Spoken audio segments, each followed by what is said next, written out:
ಜಾಸ್ತಿ ಮಾತಾಡಲ್ಲ. ಬೇರೆ ಒಂದು ಕಾರ್ಯಕ್ರಮಕ್ಕೂ ನಾನು ಹೋಗಬೇಕಾಗಿದೆ. ಆದರೆ ಈ ಕಾರ್ಯಕ್ರಮ ಬಹಳ ಪವಿತ್ರವಾದ ಕಾರ್ಯಕ್ರಮ.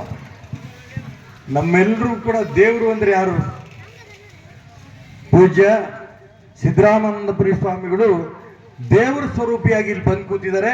ಅವರಿಗೆ ಸಾಷ್ಟಾಂಗ ನಮಸ್ಕಾರಗಳನ್ನ ನಿಮ್ಮೆಲ್ಲರ ಪರವಾಗಿ ನಾನು ಕೂಡ ಸಲ್ಲಿಸ್ತೇನೆ.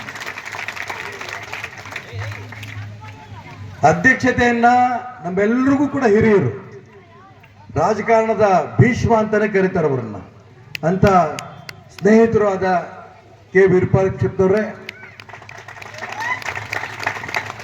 ನನ್ನ ಜೊತೆಗೆ ಇಬ್ಬರು ಕೆಲಸ ಮಾಡಿದ್ದಾರೆ. ಯಾರ್ಯಾರು? ಮಾಜಿ MLA ಮಾಡಿದ್ದಾರೆ, ಹಾಲಿ MLA ಮಾಡಿದ್ದಾರೆ. ಇಬ್ಬರು ಶ್ರೀಯುತ ಬಸವನಗೌಡ ತುರಿಯಾಳ್ ಅವರು ಹಾಲಿ ಶಾಸಕರು, ಅದೇ ರೀತಿ ಮಾಜಿ MLA ಪ್ರತಾಪ್ ಗೌಡ ಪಾಟೀಲ್. ವೇದಿಕೆ ಮೇಲಿನಲ್ಲಿ ಯಾಕೆ ಇದನ್ನೆಲ್ಲ ಹೇಳ್ತಿದ್ದೀರಿ ಅಂದರೆ, ಇದರಲ್ಲಿ ಪಕ್ಷ ಇಲ್ಲ, ಇದರಲ್ಲಿ ಜಾತಿ ಇಲ್ಲ, ಇದರಲ್ಲಿ ನಾವೆಲ್ಲರೂ ಕೂಡ ಒಂದು ಅಂತ ತೋರಿದಂತ ರಾಣಿ ಚೆನ್ನಮ್ಮ ಮತ್ತು ಸಂಗೊಳ್ಳಿ ರಾಯಣ್ಣನ ಹೆಸರಿನಲ್ಲಿ ನಾವೆಲ್ಲ ಇಲ್ಲಿ ಒಟ್ಟಿಗೆ ಕೂತಿದ್ದೇವೆ. ಇವತ್ತು ಇಡೀ ದೇಶ ಆ ಮಹಾಪುರುಷರ ಹೆಸರು ಹೇಳ್ತಿದ್ದಂಗೆನೆ ನಮ್ಗೆಲ್ರಿಗೂ ಆನಂದ. ತೊಂದರೆ ಆದ್ರೆ ತಡ್ಕೊಳಲ್ಲ, ಆದ್ರೆ ಅನ್ಯಾಯ ಆದ್ರೆ ಬಿಡಲ್ಲ. ಇದು ನಮ್ಮ ವ್ಯವಸ್ಥೆ. ನಮ್ಮ ದೇಶ ಅಂತಿದ್ದಂಗೆನೆ ಈಗ ನಮಗೆ ನೆನಪು ಮೊನ್ನೆ ನಡೆದಂತ ಆಪರೇಷನ್ ಸಿಂಧೂರ. ಇಲ್ಲಿಂದ ನಮ್ಮ ದೇಶದ ಬೇರೆ ಬೇರೆ ಭಾಗದಿಂದ ಆ ಒಂದು ಕಾಶ್ಮೀರದ ಭಾಗದಲ್ಲಿ ಹೋಗಿ ಪ್ರವಾಸ ಮಾಡ್ಕೊಂಡ್ಬಂದು ಬರ್ತೀವಿ ಅಂತ ಹೋದವ್ರನ್ನ 11 ಜನನ ಆ ಉಗ್ರಗಾಮಿಗಳು ಹೊಡೆದಾಕ್ದಾಗ ನಮಗೇನು ಅವ್ರಿಗೂ ಅವರು ನೆಂಟರಲ್ಲ, ಇಷ್ಟರಲ್ಲ, ಸಂಬಂಧಿಕರಲ್ಲ. ಆದರೆ ಇಡೀ ದೇಶ 140 ಕೋಟಿ ಜನನು ಕೂಡ ಒಟ್ಟಿಗೆ ನಮ್ಗೆ ಆಕ್ರೋಶ, ಬಿಡಬಾರ್ದೆ ಆ ದ್ರೋಹಿಗಳಿಗೆ, ಹೊಡೆದಾಕ್ಬೇಕು, ಈ ರೀತಿ ಪ್ರತಿಯೊಬ್ಬರಿಗೂ ಭಾವನೆ ಇತ್ತು.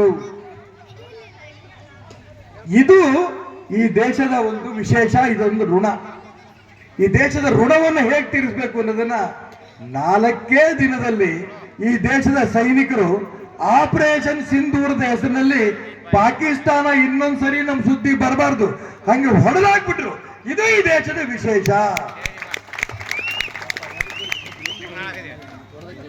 ಯಾರಿಗೂ ಗೊತ್ತಿಲ್ಲ, ಇಡೀ ಪ್ರಪಂಚ ಪಾಕಿಸ್ತಾನ ಜೊತೆಗಿತ್ತು ಮುಂಚೆ.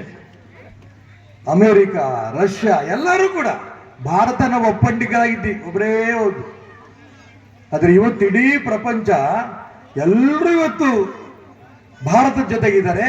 ಪಾಕಿಸ್ತಾನ ಬಡ್ಕೋತಾ ತಿನ್ನಕ್ಕೆನ ಕೊಡ್ರಿ, ನೀರಿಲ್ಲ ನಮಗೆ, ಎಂತೆಂಥದ್ದು ಇಲ್ಲ, ಏನಾದ್ರು ಸಹಾಯ ಮಾಡ್ರಿ ಅಂತೇಳಿ ಭಿಕ್ಷೆ ಬೇಡಂತ ಸ್ಥಿತಿ ಇವತ್ತು ಪಾಕಿಸ್ತಾನಕ್ಕೆ ಬಂದಿದೆ. ಇದಕ್ಕೆ ಕಾರಣ ಈ ದೇಶದ ಪ್ರತಿಯೊಬ್ಬ 140 ಕೋಟಿ ಜನರ ರಾಷ್ಟ್ರಭಕ್ತಿ. ಆ 140 ಕೋಟಿ ಜನರನ್ನು ಒಟ್ಟಿಗೆ ಸೇರಿಸಿ ಪ್ರಪಂಚದ ಎಲ್ಲ ರಾಷ್ಟ್ರಗಳನ್ನು ಕೂಡ ಒಟ್ಟಿಗೆ ಸೇರಿದಂತ ವಿಶ್ವ ನಾಯಕ ನರೇಂದ್ರ ಮೋದಿ ಇದಕ್ಕೆ ಕಾರಣ ಅನ್ನೋದನ್ನ ನಾವೆಲ್ಲರೂ ಆನಂದದಿಂದ ಕಾಣ್ತಾ ಇದ್ದೀವಿ. ಅಂತ ಸಂದರ್ಭದಲ್ಲಿ ನಾವೆಲ್ಲ ಇವತ್ತು ಸಂಗೊಳ್ಳಿ ರಾಯಣ್ಣನ ಒಂದು ವಿಶೇಷವಾದ ಪ್ರತಿಮೆಯನ್ನ ನಮ್ಮೂರಲ್ಲಿ ಸ್ಥಾಪನೆ ಮಾಡಿದ್ವಿ.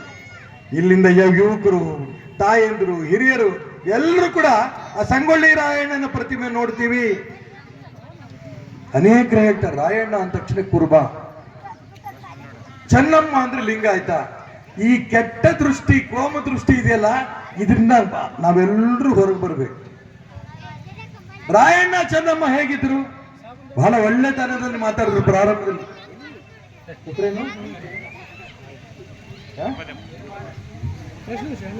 ನಿರುಪಾಜಪ್ಪ ವಕೀಲರು ಅವ್ರ ಮಾತು ಕೇಳಿದ್ರಲ್ಲ ಎಲ್ರು, ಬಹಳ ಉತ್ಕೃಷ್ಟವಾಗಿ ಮಾತಾಡಿದ್ರು. ಅವ್ರು ಇನ್ನೂ ಸ್ವಲ್ಪ ಮಾತಾಡಬೇಕಿತ್ತು, ನಮ್ದೆಲ್ಲ ಇದ್ದಿದ್ದೆ ಕತೆ. ತುಂಬಾ ಚೆನ್ನಾಗಿ ಮಾತಾಡಿದ್ರು. ಅವ್ರು ಮಾತಾಡ್ತಾ ಇರೋಂಥ ಸಂದರ್ಭದಲ್ಲಿ ತುಂಬಾ ಸ್ಪಷ್ಟ ಏನು ಅಂತಂದ್ರೆ, ರಾಯಣ್ಣನಿಗೂ ಮತ್ತು ಚೆನ್ನಮ್ಮನಿಗೂ ಸಂಬಂಧ ಏನು ಅಂತಂದ್ರೆ, ರಾಯಣ್ಣ ಚೆನ್ನಮ್ಮನಿಗೆ ಅಮ್ಮ ಅಂತ ಕರಿತಿದ್ದ. ಅಮ್ಮ